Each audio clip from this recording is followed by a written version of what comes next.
નમસ્કાર દર્શક મિત્રો, એબી ગુજરાતી ન્યૂઝમાં આપનું સ્વાગત છે। કુંભારવાડામાં ઘરના તાળા તોડી લાખો રૂપિયાની ચોરી। પરિવાર અજમેર શરીફ દરગાહ ગયો અને તસ્કરો તકનો લાભ ઉઠાવી કળા કરી ગયા। ભાવનગર શહેરના કુંભારવાડા વિસ્તારમાં રોહિત મિલવાડા ખાંચામાં ક્વાર્ટર નંબર 11 માં રહેતા સોહિલભાઈ તેમજ તેમનો પરિવાર અજમેર દરગાહ પર જાત્રાએ ગયા હતા। પરિવાર બહારગામ હોય આ દરમિયાન તેમના બંધ મકાનના તાળા તોડી તસ્કરો ઘરમાં પ્રવેશી આશરે 6 લાખ રૂપિયાની ચોરી કરી નાસી છૂટ્યા હતા।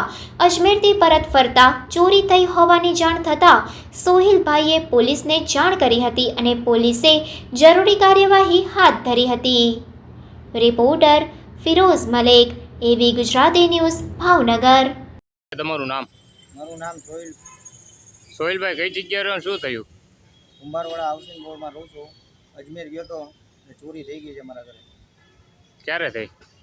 એ તો ખબર નથી। અમે અત્યારે આવ્યા તો તાળા તૂટલા હતા, ફ્રીજમાં પૈસા રાખ્યા હતા ગીઝરની અંદર, એ બધું ફ્રીજ ખુલ્લું હતું ને થેલી અંદર પૈસાની હતી, ગાયબ થઈ ગઈ। કેટલા પૈસા હતા? 6.5 લાખ રૂપિયા। 6.5 લાખ। આ વિશે પોલીસ ફરિયાદ કરી? કરવા દયા છે। ઓકે, કોના મકાનમાં રહેતા? સમીરાબેન પાર્લરવાળા। ઓકે।